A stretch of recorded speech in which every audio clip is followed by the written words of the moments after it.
But, of course, I wanted something from the man, so I went along with him half-heartedly. I then spoke my request. I have been given just 4 days leave. I drove to Berlin through the night and yesterday visited my prospective father-in-law in Sachsenhausen. He is in a bad way. He does not even know why he has been arrested. Believe me, Obergruppenführer or whatever his SS rank was, my father-in-law is a good German and a well-known personality in Berlin.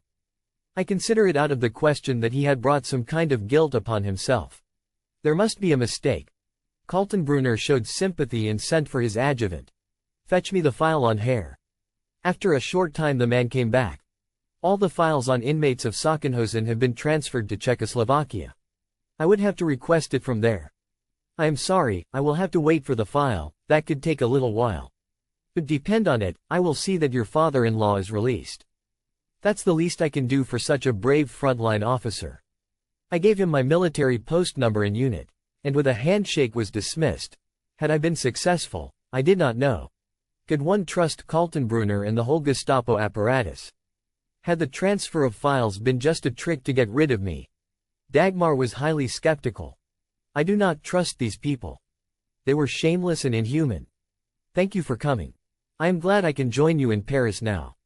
It will help to soften the blow. As it is, there is nothing I can do here for my father. I had to go back to Paris. Dagmar would follow as soon as she had arranged things at home. Dagmar in Paris, in normal times, the fulfillment of a dream, but the clouds in the sky were dark. I bought her a bicycle, so that she could be independent of public transport, which often did not run. We enjoyed our days in the penthouse in the Rue Bixio. J. B. and Clement often came to see us, and we were often at Clement's, at the Cavalier. We spent one evening there with Max Schmeling and Viviane Romance, a famous actress at the time who was a friend of Clement. Together with Dagmar, I bought perfume, silk stockings, and supplies, which I sent to my mother, so that she had something to barter. The winter passed and with it my time in Paris. Dagmar and I decided to get engaged. We bought the ring at a well-known jeweler in the place Vendeme and celebrated the engagement with J. B. Morel and Clement Duhor. It was overshadowed by the fate of Dagmar's parents. Dagmar had no news of her father. All inquiries at Sachsenhausen remained unanswered. She no longer had much hope of seeing him alive again. Contact with her mother was broken. Her mother had merely informed her that she was leaving Switzerland for America. I too heard nothing more from Kaltenbrunner. When I later inquired, through a friend at Führer HQ, whether anything stood in the way of permission to marry a girl who was 1/8 Jewish, I received the same sharp disappointment. The answer was that if Major von Luck had been a reserve officer, there would have been nothing against marriage to a 1/8 Jewess with Aryan rights. As an active officer, however, he cannot be given permission. This showed a peculiar logic and interpretation of the racial laws. From a racial point of view, did a reserve officer count for less than one on active service? At the beginning of March, I was sent to Germany on a short course for regimental commanders. There I was told that I had been posted as a regimental commander to the Panzer Lehr Division, which was led by General Bayerlein, the experienced African campaigner. I returned to Paris at the beginning of April, to wind up my household. Dagmar was to stay in Paris for as long as possible. I had notified the city commander of her presence. J. B. and Clement were going to look after her. If things get critical, I will organize transport for you.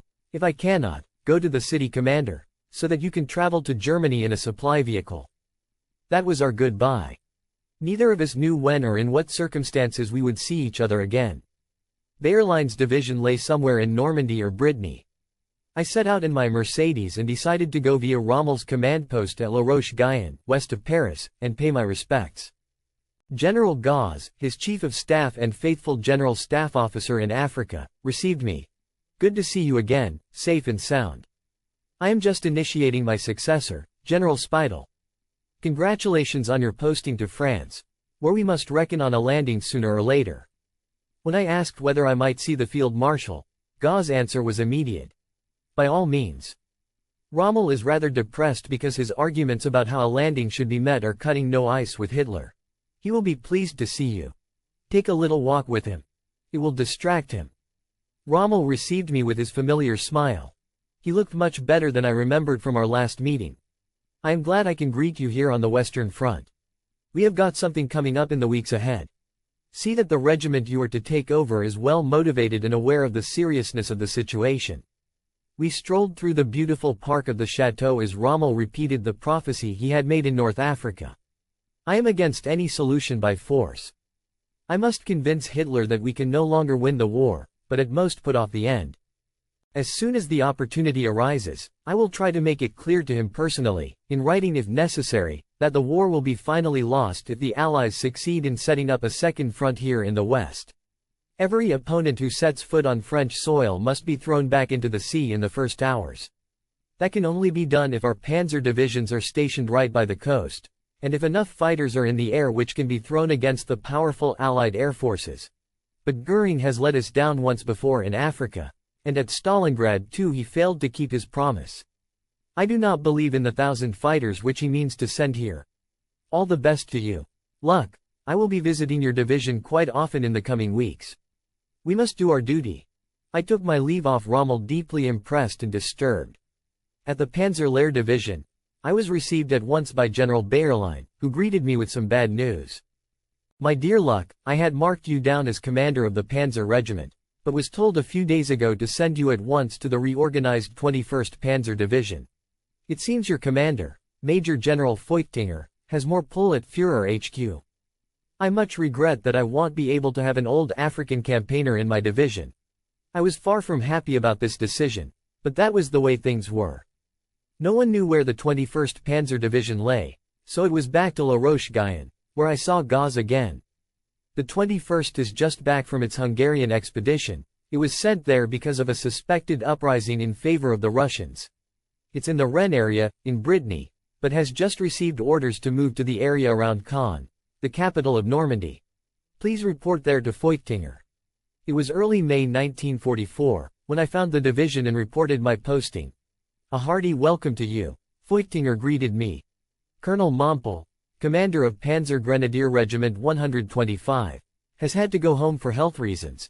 I am giving you acting command of his regiment until the official appointment comes through." This division, put together in Brittany in 1943, mainly from experienced units from the Russian theater of war and from Germany, was in many respects an unorthodox panzer division.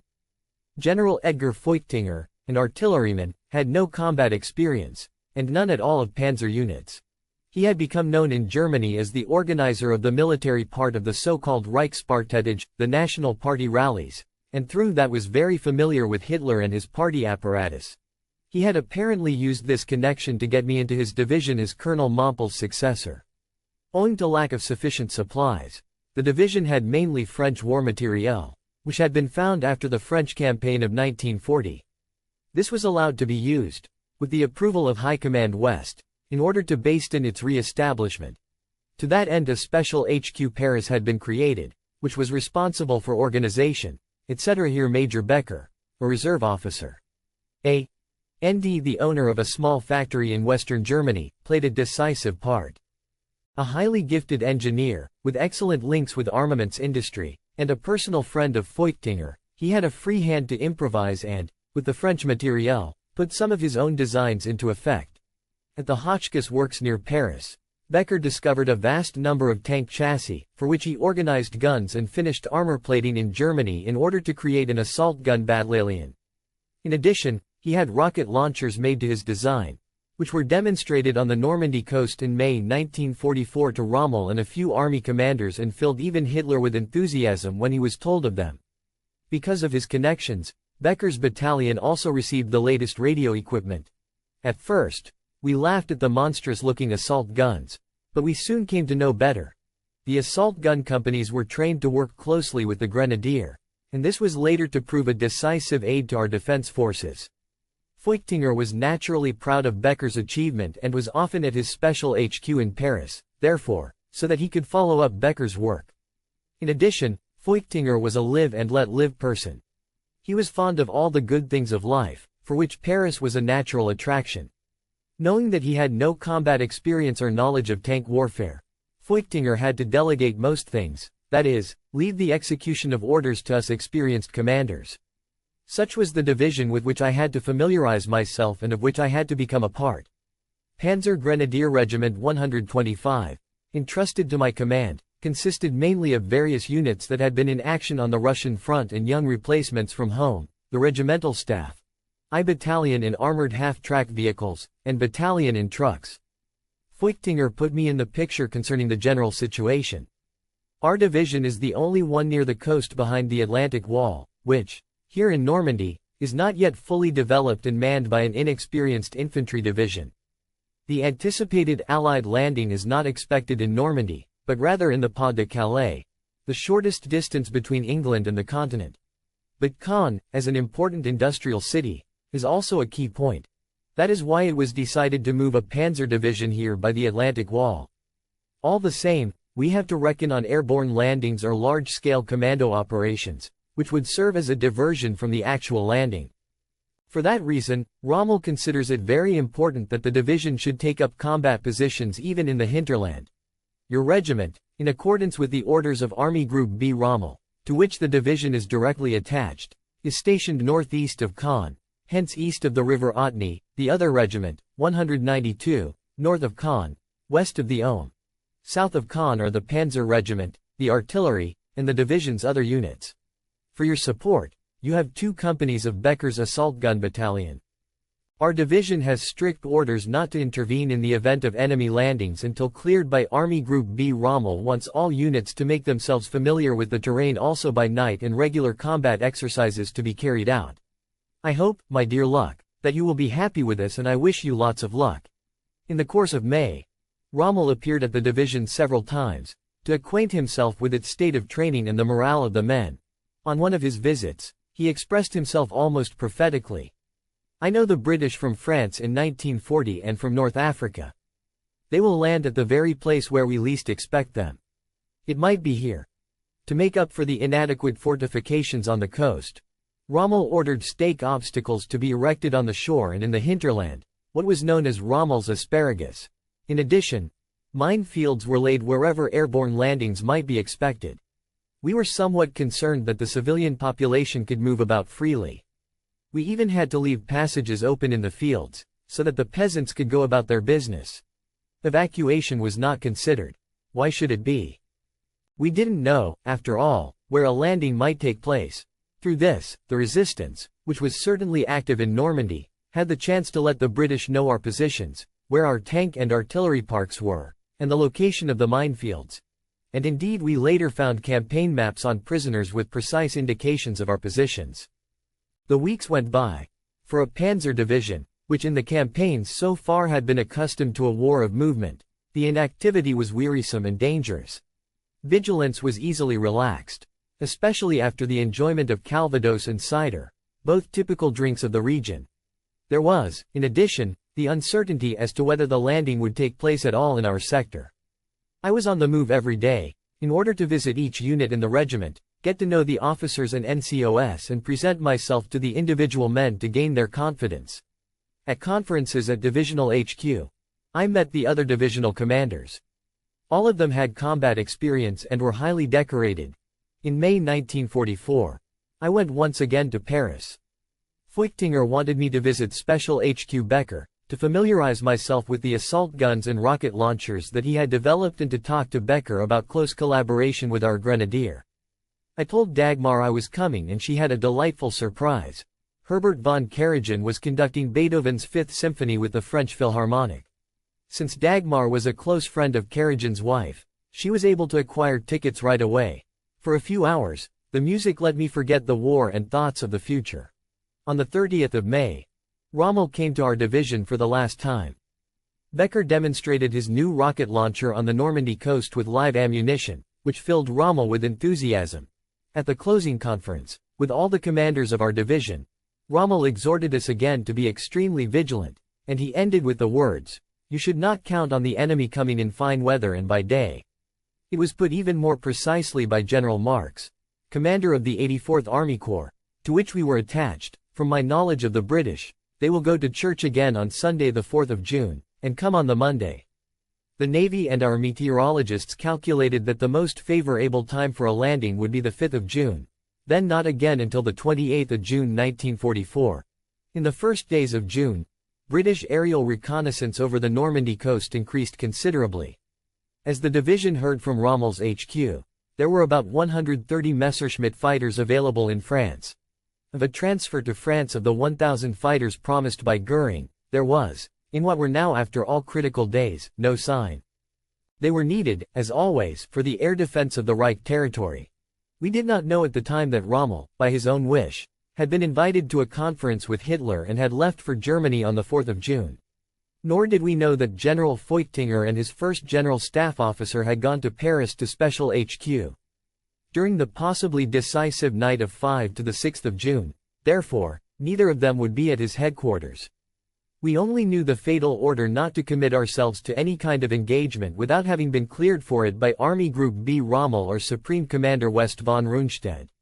On the 5th of June 1944, the two Panzer Grenadier regiments lay in their established combat positions on either side of the River Orne, north of Caen.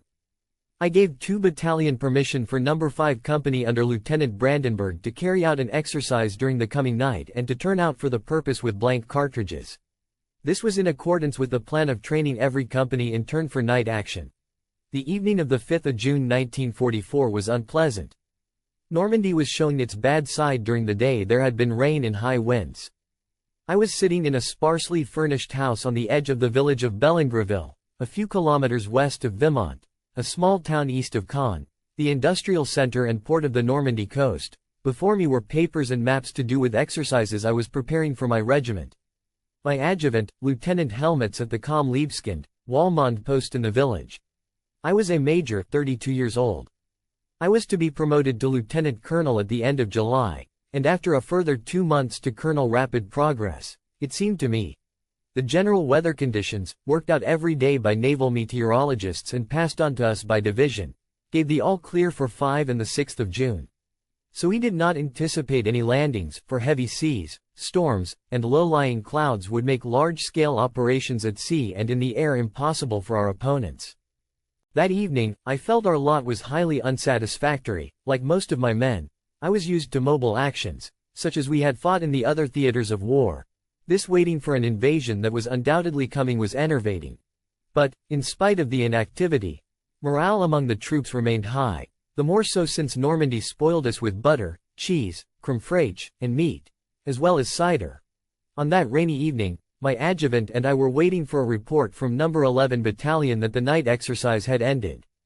This battalion was in the area Troarn-Esquivel, hence fairly near the coast, while No. I Battalion, equipped with armored personnel carriers and armored half-track vehicles, had taken up waiting positions further to the rear. I had given the more basic order that in the event of possible landings by Allied commando troops, the bataliotes and companies concerned were to attack immediately and independently, and to do so, moreover, without regard to the prohibition from the highest authority on engaging action except after clearance by High Command West. But in view of the weather report that we had been given, I had no thought of such an engagement that night. About midnight, I heard the growing roar of aircraft, which passed over us. I wondered whether the attack was destined once again for traffic routes inland or for Germany herself. The machines appeared to be flying very low because of the weather. I looked out the window and was wide awake. Flares were hanging in the sky. At the same moment, my adjutant was on the telephone. "Major, paratroops are dropping. Gliders are landing in our section. I am trying to make contact with No. 11 Battalion. I will come along to you at once." I gave orders without hesitation. All units are to be out on alert immediately and the division informed. No. 11 Battalion is to go into action wherever necessary. Prisoners are to be taken if possible and brought to me. I then went to the command post with my adjutant. The 5 Company of No. 11 Battalion, which had gone out with blank cartridges, was not back yet from the night exercise. Dangerous situation. First reports indicated that British paratroops had dropped over Troarn. The commander of No. 11 Battalion had already started a counterattack with uninvolved elements and had succeeded in penetrating as far as Troarn, to which elements of the 5th Company had already withdrawn under their own steam. We telephoned the company commander, who was in a cellar. "Brandenburg, hold on. The battalion is already attacking and is bound to reach you in a few moments." "Okay," he replied, "I have the first prisoner here, a British medical officer of the 6th Airborne Division. Send him along as soon as the position is clear." In the meantime, my adjutant telephoned the division. General Feutinger and his general staff officer had not come back yet. We gave the orderly officer, Lieutenant Memoir, a brief situation report and asked him to obtain clearance for us for a concentrated night attack the moment the divisional commander returned. By now, we had a slightly better idea of and grip on the situation. Prisoners who had misjudged their jumps and fallen into our hands in the course of our limited counterattack were brought into me. Before I had them escorted away to division, in accordance with orders, we learned during our small talk that the 6th Airborne Division was supposed to jump during the night in order to take the bridges over the Orne at Ranville intact and form a bridgehead east of the Orne for the landing by sea planned for the morning of the 6th of June. Gradually we were becoming filled with anger. The clearance for an immediate night attack, so as to take advantage of the initial confusion among our opponents, had still not come, although our reports via division to the Corps and to Army Group B Rommel must have long since been on hand. We made a thorough calculation of our chances of successfully pushing through to the coast and preventing the formation of a bridgehead, or at least making it more difficult. I remember the British medical officer who was brought to me as the first prisoner. In his parachute equipment he looked like any other soldier. As a good Briton, he kept his composure, but seemed deeply disappointed and unnerved at being taken prisoner immediately on his first mission. Since he too would only give his name and number, I began, as always with a British prisoner, to make small talk. I spoke about my last visit to London in March 1939, about Piccadilly Circus and my British friends. At that he thawed, and I learned more about British intentions and the task of the 6th Airborne Division. The hours passed. We had set up a defensive front where we had been condemned to inactivity. The rest of the division, with the Panzer Regiment and Panzer Grenadier Regiment 192, was equally immobilized, though in the highest state of alert. My adjutant telephoned once more to division. Major Forster, IC and responsible for the reception of prisoners, came to the phone. He too was unable to alter the established orders. Army Group B merely informed us that it was a matter of a diversionary maneuver. The British had own out straw dummies on parachutes. At daybreak, I sent you id. Juterit to ask Divisional Command Post to secure us immediate clearance for a counterattack. On his arrival, Libeskind witnessed a heated telephone conversation which Feutinger was evidently having with the army. General, I have just come back from Paris and I have seen a gigantic armada off the west coast of Cabourg, warships, supply ships, and landing craft. I want to attack at once with the entire division east of the Ohm in order to push through to the coast. But clearance was strictly denied. Hitler, who used to work far into the night, was still asleep that early morning. At the command post, I paced up and down and clenched my fists at the indecision of the Supreme Command in the face of the obvious facts.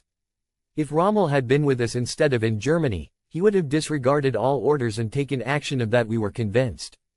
We felt completely fit physically and able to cope with the situation. I concealed my anger and remained calm and matter of fact.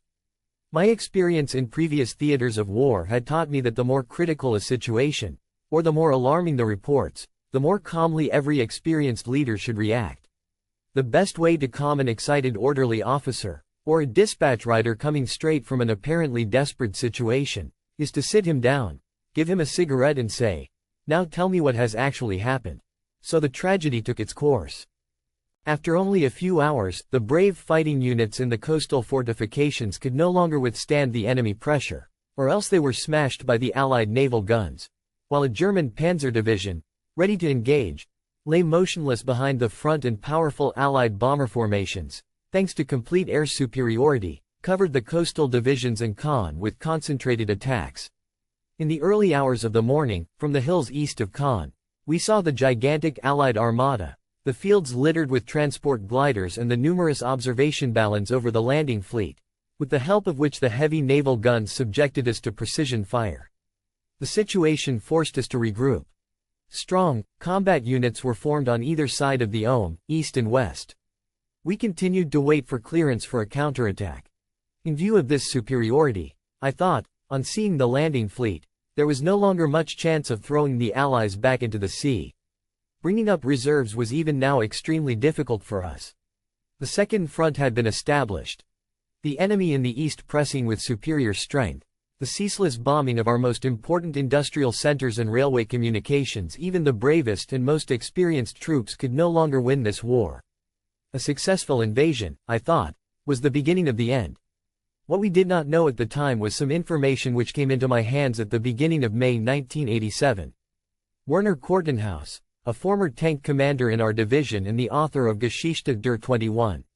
Panzer Division History of the 21st Panzer Division, made available to me 2 letters that had been sent to him at the end of 1979 by General Speidel, formerly Chief of Staff of Army Group B Rommel.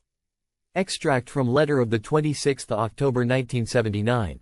I called Feuchtinger between 1.00h and 2.00h on 6.6.44, but could not get him. It was not until the morning of the 6th of June that my first general staff officer got through to him. Feuchtinger had a general directive to attack at once in the event of an airborne landing. Extract from letter of the 15th of November 1979. The 21st Panzer Division had orders to go into action at once if the enemy made an airborne landing, and with the whole division, in fact. This general order, to attack at once in full strength, hence with my whole combat group during that very night of 5–6 of June, in the event of an airborne landing, was known neither to me nor to my adjutant at the time, the later General Liebskind of the Bundeswehr. Neither, apparently, did the other units in the division know of this order. Instead, we all adhered to the strict order not to carry out even the smallest operation until it had been cleared by Army Group B. The divisional staff must have known of the other order, as is clear from General Speidel's letters. The question arises, if I had known of the order to take action in the event of airborne landings, I would on my own responsibility have launched an attack with the whole regiment, reinforced by the Becker Assault Gun Battalion, against the airborne landings east of the Ohm. It is my firm opinion, and that of my adjutant at the time, that by exploiting the initial confusion among the enemy after their descent, we would have succeeded in pushing through to the coast and probably also in regaining possession of the 2 bridges over the Ornach-Benneval. Parallel operations would then have been started also by Regiment 192 and the Panzer Regiment. This would not have been enough to prevent the invasion as a whole, but there would probably have been a delay in the C-bomb landing, with great losses for the British. An example of how imprecise issuing of orders can have an adverse effect on a large operation. Further, highly interesting information came into my hands at the beginning of June 1987 through a former captain on the General Staff, later General Wageman of the Bundeswehr, who had given it to Lieutenant Colonel H.D. Bechtold of the Bundeswehr, a student of the invasion, at the beginning of May 1987. From May to July 1944, Wageman had been posted to the divisional staff for training, and during the night of 5–6 of June, he was deputizing for the first general staff officer, who was in Paris with Feuchtinger. Wageman reported that late in the evening of the 5th of June 1944, the division's radio company had picked up a British clear-text radio message that indicated the loading of transport gliders. This report had been passed on. After the first reports of airborne landings, he had at once alerted the whole division and informed Feuchtinger in Paris between 2 and 3 o'clock in the morning of the 6th of June. Feuchtinger had then arrived at the command post with his general staff officer between 6 and 7 o'clock. We were all surprised that Speidel in his call at 2 o'clock in the morning of the 6th of June, knowing of the general directive, had not given the order to attack airborne enemy forces at once with all available elements in my sector east of the Ohm. The fact that in the critical hours it was left to incompletely informed divisional commanders to cope with the situation seems to me, in retrospect, inexcusable. On the night of 5–6 of June, 1944, Lance Corporal Hamel had been assigned to guard duty. He belonged to Panzer Reconnaissance Battalion 21 of our division, which was lying in reserve in positions near a village south of Caen. As Hamel was later to relate, the inactivity upset us greatly. We had always been in action as scouts and as the spearhead of the division. Now we had been stationed there for weeks, waiting for something that might not affect us at all, the landing. On orders from Rommel we had to carry out exercises by night almost every day, so that in the event of airborne landings we would be familiar with the terrain as far as the coast. To occupy ourselves we had to set up Rommel's asparagus as a defense against gliders, and also prepare fortifications in the area behind the Atlantic Wall. Suddenly at midnight on 5–6 of June all hell broke loose. From my post I could see flares in the sky, followed by a concentrated air raid on nearby Caen. Now the fun begins was my first thought. Lieutenant as he then was Rupert Gerzamek of the Reconnaissance Battalion remembers it clearly. During that same night of 5 to the 6th of June we were alerted that paratroops and gliders had landed in the sector of Panzer Grenadier Regiment 125 under Major von Luck. Together with the bombing of Caen, this suggested more than a commando operation. We knew the order to attack only on orders from the highest authority. In spite of that, within a very short time the battalion was ready for action. Our commander, Major Waldo, was on leave. He was due back on the 8th of June. At dawn a liaison officer whom we had sent to von Luck reported that not only had an airborne division landed east of the Ohm, but the enemy had brought up a vast armada off the coast and was preparing a landing from the sea.